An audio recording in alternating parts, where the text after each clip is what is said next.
नमस्कार दोस्तों, कैसे हैं आप लोग। आज फिर आपके सामने एक प्रैक्टिस सेशन, नया सेशन है ना। और सिलेक्टेड क्वेश्चन होता है, ये तो हम आपको हर सेशन में बताते ही आए हैं ना। और प्रीवियस ईयर क्वेश्चन होता है, आप लोग ये कर लीजिए, मुर्दे इनफ होगा आपके एग्जाम के लिए, है ना। भार मात्रक है वो किसका, द्रव्यमान का, लंबाई का, वेग का, समय का, या ऑप्शन ही इनमें से कोई नहीं है, एक से अधिक। क्वेश्चन कहता है भार मात्रक है वो किसका है, वो ऑप्शन ई हो जाएगा इसका राइट आंसर, है ना। वो इसलिए ई हो जाएगा क्योंकि नीचे आपका डिस्क्रिप्शन इसलिए हम दे दिए हैं ना। भार वास्तव में बल है जिसका मात्रक न्यूटन होता है, द्रव्यमान का मात्रक किलोग्राम, है ना। तो यहाँ पर आपका आंसर ऑलरेडी किया हुआ है ना, देख लीजिएगा अच्छे से। निम्नलिखित में से कौन सी अदिश राशि है, बल, दाब, वेग, त्वरण, या ऑप्शन ई इनमें से कोई नहीं, एक से अधिक। क्वेश्चन कह रहा है बल का कौन सा निम्नलिखित में से कौन सा अदिश राशि है, ये ऑप्शन बी हो जाएगा इसका राइट आंसर, है ना, दाब। निम्नलिखित में से किस राशि का मात्रक नहीं है, वो प्रतिबल हो जाएगा, बल हो जाएगा, विकृति हो जाएगा, दाब, या ऑप्शन ही इनमें से कोई नहीं, एक से अधिक।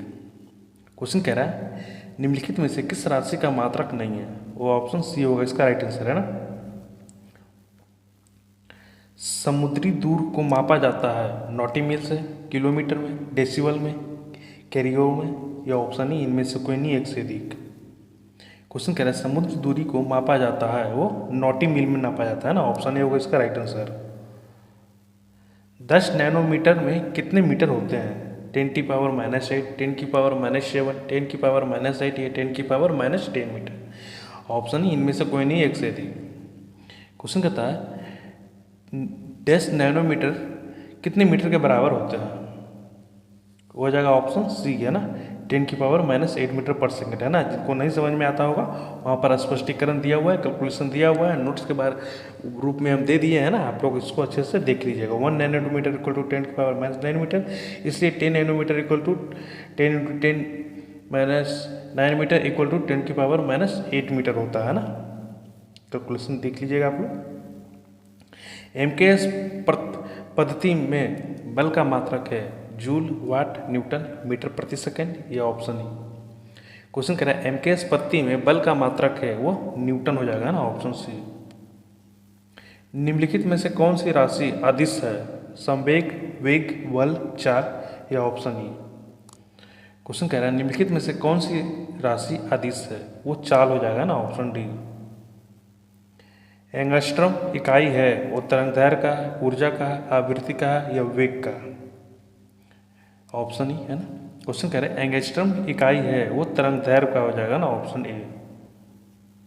आवृत्ति को नापा जाता है हर्ट्ज में, मीटर प्रति सेकंड में, रेडियन में, वाट में, या ऑप्शन ई इनमें से कोई नहीं है, एक से अधिक। क्वेश्चन कह रहा है आवृत्ति को नापा जाता है, वो मापा जाता है आपका हर्ट्ज में, है ना। आर्द्रता किस यंत्र से नापी जाती है, हाइड्रोमीटर में, हाइग्रोमीटर, पायरोमीटर, सेक्टोमीटर, या ऑप्शन ई। क्वेश्चन कहता है आर्द्रता किस यंत्र से नापी जाती है, वो ऑप्शन बी होगा इसका राइट आंसर, है ना, हाइग्रोमीटर। ध्यान देने वाली बात है हाइड्रोमीटर और हाइग्रोमीटर दोनों डिफरेंस है ना, यहाँ पर आपका हो जाएगा हाइग्रोमीटर। दाब की इकाई क्या है, न्यूटन प्रति वर्ग मीटर, न्यूटन मीटर, न्यूटन, या न्यूटन प्रति मीटर, या ऑप्शन ही इनमें से कोई नहीं, एक से अधिक। क्वेश्चन कहता है दाब की इकाई है वो हो जाएगा ऑप्शन ए, है ना, न्यूटन प्रति वर्ग मीटर।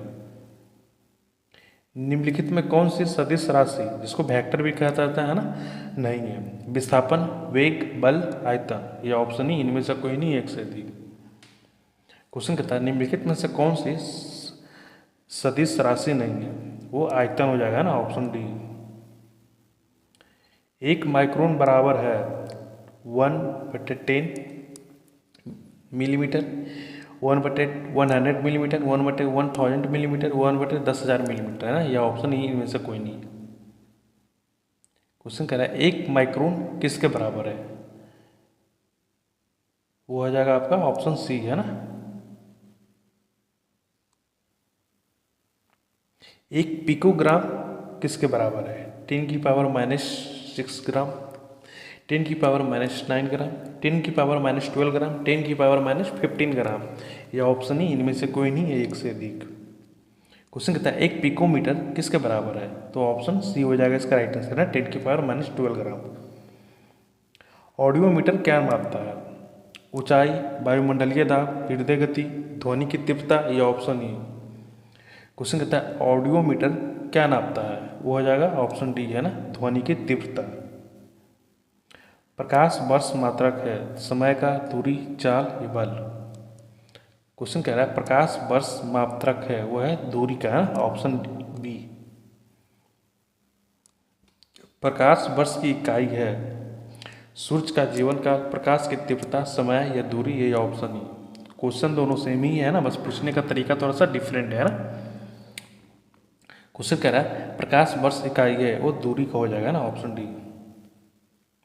प्रकाश वर्ष का संबंध क्या है भाई, फिर से वही क्वेश्चन है ना, ऊर्जा से, गति से, दूरी से, तीव्रता से, या ऑप्शन ही इनमें से कोई नहीं एक से भी। कभी कभी होता है ना बहुत सारा ऐसा क्वेश्चन आपको एक ही एग्जाम में एक ही सेट में देखने को मिलेगा, बहुत सारा सेम ही क्वेश्चन, बट उसका पूछने का तरीका इतना डिफरेंस रहेगा ना कि आप लोग सेम देख के ही मतलब कि अंदाज़ा नहीं लगा सकते, है ना। तो उस तरह का कुछ छूट ना जाए इसलिए आपको इस तरह का क्वेश्चन प्रैक्टिस करवाया जा रहा है। तो प्रकाश वर्ष का जो संबंध है वो दूरी से है। निम्नलिखित में से कौन सी मूल भौतिक राशि है, बल, वेग, विद्युत धारा, कार्य, या ऑप्शन ही इनमें से कोई नहीं एक से अधिक। क्वेश्चन क्या है निम्नलिखित में से कौन सी मूल भौतिक राशि है, वो विद्युत धारा हो जाएगा ना, ऑप्शन सी। तापमान की एसआई इकाई है, केल्विन, सेल्सियस, फ़ारेनहाइट, जूल, या ऑप्शन ही इनमें से कोई नहीं एक से अधिक। क्वेश्चन कह रहा है तापमान की एसआई इकाई है, वो केल्विन हो जाएगा ना, ऑप्शन ए। किलोवाट घंटा मात्रक है, ऊर्जा का, शक्ति का, बल या संवेग का, ये ऑप्शन ही कह सकते हैं, है ना। क्वेश्चन कहता है किलोवाट घंटा मात्रक है, वो ऊर्जा का, है ना, ऑप्शन ए। मटर के तने का कुंडलन किसी भी आसपास की संरचना के चारों ओर किसका उदाहरण है, थिग्मोनोटैक्टिक्स, थर्मोटैक्टिक्स, थिग्मोनोटॉपिज्म या हाइग्रोटॉपिज्म, यह ऑप्शन ही इनमें से कोई नहीं, यह एक से अधिक। क्वेश्चन कह रहा है मटर के तने का कुंडलन किसी भी आसपास की संरचना के चारों ओर किसका उदाहरण है, यह ऑप्शन सी हो जाएगा इसका राइट आंसर, है ना, थिग्मोनोटॉपिज्म। और ये अच्छा क्वेश्चन, इसको VVI आप लोग लगा लीजिए, है ना। केंद्रमुखी बल किसके लिए जिम्मेदार है, अंतरिक्ष में वस्तु की स्वतंत्र गति, वस्तु को वृत्ताकार पथ पर गतिमान रखना, वस्तु को सीधी रेखा के साथ उड़ना, या एक से अधिक, या ऑप्शन ही इनमें से कोई नहीं, या एक से अधिक। क्वेश्चन कहता है केंद्र विमुखी बल किसके लिए जिम्मेदार है, वो ऑप्शन बी हो जाएगा इसका राइट आंसर, ना, वस्तु को वृत्ताकार पथ पर गतिमान रखना। यूडोमीटर का उपयोग किया जाता है हवा में धूल की कणों को मापने हेतु, मोटर वाहनों की रफ्तार ज्ञात करने हेतु, बरसात की मात्रा मापने हेतु, मनुष्य की नाड़ी में स्पंद ज्ञात करने हेतु, या ऑप्शन ही इनमें से कोई नहीं, एक से अधिक। क्वेश्चन कहता है यूडोमीटर का उपयोग किया जाता है, वो बरसात की मात्रा की मापने के लिए, है ना, ऑप्शन सी होगा इसका राइट आंसर। एक फेम्टोमीटर कितने मीटर के बराबर होता है, 10⁻⁻12 मीटर, 10⁻⁻14 मीटर, 10⁻⁻15 मीटर, या 10⁻⁻24 मीटर, ये 24, है ना, ये ऑप्शन ही इनमें से कोई नहीं, एक से अधिक। क्वेश्चन कहता है एक फेम्टोमीटर कितने मीटर के बराबर होता है, तो हो जाएगा ऑप्शन सी, है ना, 10⁻⁻15 मीटर। बैरोमीटर का प्रयोग निम्नलिखित में से किसके मापने होता है, हवा की दिशा, तापमान, वर्षा, बारिश के पानी, है ना, वायुमंडलीय दबाव, या ऑप्शन इनमें से कोई नहीं, एक से अधिक। क्वेश्चन कहता है बैरोमीटर का प्रयोग निम्नलिखित में से किसके मापने के लिए होता है, वो होता है वायुमंडलीय दबाव, है ना, ऑप्शन डी होगा इसका राइट आंसर। निम्नलिखित में से कौन सी सही सुमेलित नहीं है, वोल्टमीटर विभवांतर, एमीमीटर विद्युतीय धारा, पोटेशियोमीटर विद्युत वाहक बल, गैल्वेनोमीटर विद्युत प्रतिरोध, या ऑप्शन ही इनमें से कोई नहीं है, एक से अधिक। क्वेश्चन कहता है निम्नलिखित में से कौन सा सही सुमेलित नहीं है, वो ऑप्शन डी हो जाएगा इसका राइट आंसर, है ना, वो कोई सुमेलित नहीं है, और बाकी ABC तीनों सुमेलित है, और सुमेलित है जो अच्छे से देख लेना, ध्यान से देख लेना, है ना। और बाकी जो अगर कोई आपको ये है तो वो गैल्वेनोमीटर सूक्ष्म विद्युत धारा की उपस्थिति की दिशा को नापता है ना, जो गलत है उसके बारे में डिस्क्रिप्शन दिया हुआ है, यहाँ से आप तो ध्यान से देख लीजिएगा। विद्युतीय शक्ति की इकाई है एम्पियर, वोल्ट, कूलम, वाट, या ऑप्शन ही इनमें से कोई नहीं, एक से अधिक। क्वेश्चन कहता है विद्युतीय शक्ति की इकाई है वो है वाट, है ना, ऑप्शन डी होगा इसका राइट आंसर। विद्युतीय विभवांतर की इकाई क्या है, कॉलम, वाट, वोल्ट, या ओम, या ऑप्शन ई। क्वेश्चन कहता है विद्युतीय विभवांतर की इकाई क्या है, वो वोल्ट हो जाएगा ना, ऑप्शन सी। निम्नलिखित में से किस धातु की विद्युतीय चालकता सबसे अधिक है, सोना, रजत है, तांबा, लोहा, या ऑप्शन ई इनमें से कोई नहीं एक से अधिक। क्वेश्चन कहता है निम्नलिखित में से किस धातु की विद्युतीय चालकता सबसे अधिक है, तो वो रजत हो जाएगा ना, ऑप्शन बी। विद्युत विद्युत धारा की इकाई क्या है, कॉलम, वोल्ट, वाट या एम्पियर, या ऑप्शन ई इनमें से कोई नहीं एक से अधिक। क्वेश्चन कह रहा है विद्युतीय धारा की इकाई क्या है, वो एम्पियर है ना, ऑप्शन डी। ओम मात्रक डैश के मापन का है, किसको नापता है भाई, प्रतिरोध को, वोल्टेज को, धारा या चालकता, या ऑप्शन ई इनमें से कोई नहीं एक से अधिक। क्वेश्चन कहता है ओम मात्रक डैश के मापन का है, वो प्रतिरोध है ना, ऑप्शन ए। विद्युत धारा किस यंत्र से मापी जाती है, वोल्ट मीटर, एमीमीटर, वोल्ट मीटर या पोटेशियोमीटर, या ऑप्शन ई। क्वेश्चन कह रहा है विद्युत धारा किस यंत्र से नापी जाती है, हो जाएगा एमीमीटर है ना, ऑप्शन ए बी। चालक की विद्युत प्रतिरोध की इकाई है, रेडियो, वोल्ट, एम्पियर, ओम, या ऑप्शन ई। क्वेश्चन कहता है चालक की विद्युत प्रतिरोध की इकाई है, वो ओम हो जाएगा ना, ऑप्शन डी। अति सूक्ष्म वस्तुओं को देखने के लिए प्रयोग किया जाने वाला प्रकाशीय यंत्र है, माइक्रोस्कोप, इलेक्ट्रोस्कोप, स्पेक्ट्रोस्कोप, स्टेथोस्कोप, या ऑप्शन ई। क्वेश्चन कहता है अति सूक्ष्म वस्तुओं को देखने के लिए प्रयोग किए जाने वाला प्रकाशीय यंत्र क्या है। अति सूक्ष्म वस्तु कहने का मतलब कि जो आप लोग नंगी आंखों से नहीं देख सकते हैं ना, उस चीज को, तो माइक्रोस्कोप है ना। निम्नलिखित में से कौन सी सदिश राशि नहीं है, चाल, वेग, आघूर्ण, इसको टॉर्क भी कहा जाता है ना, या विस्थापन, या ऑप्शन ई इनमें से कोई नहीं एक से भी। क्वेश्चन कहता है निम्नलिखित में से कौन सी एक सदिश राशि नहीं है, तो वो चाल हो जाएगा ना, चाल क्या है, अदिश राशि। MRI मशीन को किस प्रकार का तरंग का उपयोग किया जाता है, ध्वनि तरंग, एक्स किरण, पराध्वनिक किरण, चुंबकीय तरंग, या ऑप्शन ई इनमें से कोई नहीं एक से अधिक। क्वेश्चन कहता है MRI मशीन में किस प्रकार के तरंग का उपयोग किया जाता है, तो हो जाएगा चुंबकीय तरंग है ना, ऑप्शन डी होगा इसका राइट आंसर। और यहाँ पर दिया MRI में प्रबल चुंबकीय क्षेत्र और रेडियो तरंग का उपयोग होता है ना। ध्वनि वायु में ध्वनि तरंग होती है तिरछी, अनुदैर्ध्य, विद्युतीय, चुंबकीय, ध्रुवीकृत, या ऑप्शन ई इनमें से कोई नहीं एक से अधिक। क्वेश्चन कहता है वायु में ध्वनि तरंग होती है, वो होता है ऑप्शन बी है ना। निम्नलिखित में से किसे हटकच में मापा जाता है, गति, आयाम, तरंगदैर्घ्य, आवृत्ति, या ऑप्शन ई। क्वेश्चन कहता है निम्नलिखित में से किसे हर्ट्ज में नापा जाता है, वो आवृत्ति हो जाएगा ना, ऑप्शन डी होगा इसका राइट आंसर। एक सूक्ष्म तरंग ओवन में निम्नलिखित में से कौन सा उत्सर्जन का स्रोत है, साइक्लोट्रॉन, मैक्रोट्रॉन, लेजर लैंप, कैथोड किरण ट्यूब, या ऑप्शन ई इनमें से कोई नहीं एक से अधिक। क्वेश्चन कहता है एक सूक्ष्म तरंग ओवन में निम्नलिखित में से कौन सा उत्सर्जन का स्रोत है, यह तो मैक्रोट्रॉन है ना, ऑप्शन बी होगा इसका राइट आंसर। ओवन में जो खाना गर्म होता है ना, उसके बारे में कह रहा है ना।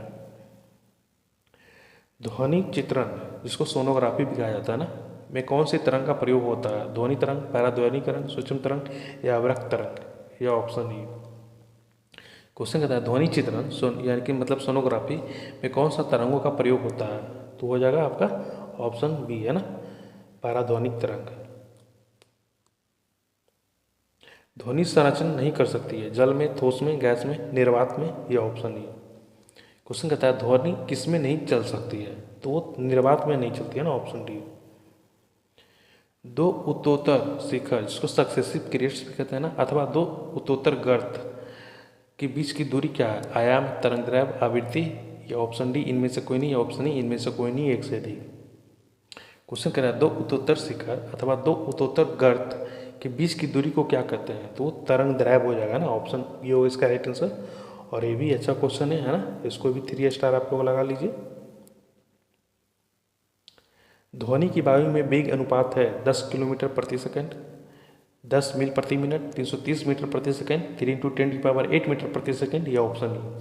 क्वेश्चन कहता है ध्वनि का वायु में वेग का अनुपात क्या है, तो ऑप्शन सी हो जाएगा इसका राइट आंसर है ना, 330 मीटर प्रति सेकंड।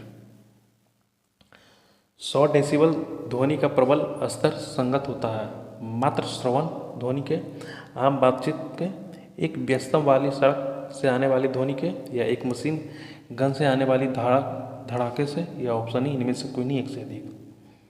क्वेश्चन कहता है 100 डेसिबल ध्वनि का प्रबल स्तर का संगत होगा, वो हो जाएगा आपको ऑप्शन सी है ना, एक व्यस्तम वाली सड़क से आने वाली ध्वनि का।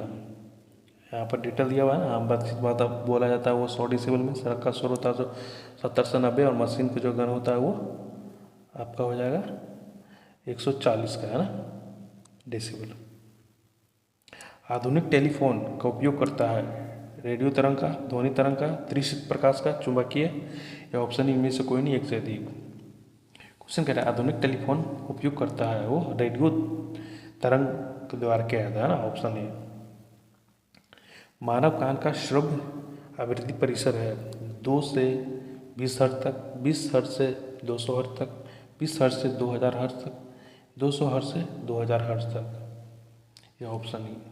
क्वेश्चन कहते हैं मानव का सुनने का जो क्षमता होता है वो किसके किसके बीच में होता है, तो ऑप्शन सी होगा इसका राइट आंसर है ना, 20 से 1500 2000 हर्ट्ज तक है ना, सॉरी 20,000 हर्ट्ज तक हो जाए, ऑप्शन सी हो जाएगा इसका राइट आंसर 20,000।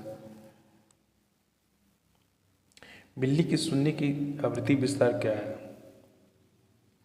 20 हर्ट्ज से 20 किलो हर्ट्ज तक, 20 हर्ट्ज से 50 किलो हर्ट्ज तक, 45 हर्ट्ज से 64 किलो हर्ट्ज तक, 10 हर्ट्ज से 100 किलो हर्ट्ज तक, या ऑप्शन ई। क्वेश्चन इसमें भी यही कह रहा है बिल्ली का सुनने की क्षमता क्या आती है ना, तो ऑप्शन सी होगा ना 45 हर्ट्ज से 64 किलो हर्ट्ज तक। एक पियानो की पिच कम करने के लिए मोटे तार का उपयोग करना चाहिए, तार का तनाव बढ़ाना चाहिए, तार की लंबाई कम करनी चाहिए, तार में तनाव कम करना चाहिए, या ऑप्शन ई। क्वेश्चन कहता है एक पियानो का पिच कम करने के लिए क्या किया जाता है, तो ऑप्शन डी होता है, ऑप्शन डी होगा इसका राइट आंसर। जब ध्वनि तरंग किसी माध्यम में चलती है तो माध्यम के कण स्रोत से श्रोता की ओर बढ़ते हैं, माध्यम के कण स्थिर रहते हैं, माध्यम के कण ऊपर नीचे कंपन करने लगते हैं, माध्यम के कण अपनी औसत स्थिति को छोड़ बिना ऊर्जा को स्थानांतरित करते हैं, या ऑप्शन ई। क्वेश्चन कहता है जब ध्वनि तरंग किसी माध्यम में चलती है तब, वो ऑप्शन डी होगा इसका है ना, इसका राइट आंसर। माध्यम के कण अपनी औसत स्थिति को छोड़कर बिना ऊर्जा को स्थानांतरित करते हैं ना, ऑप्शन डी होगा इसका राइट आंसर। और आज का सेशन यहीं पे समाप्त करते हैं। कैसा लगा सेशन आपको कमेंट में करके जरूर बताना है ना।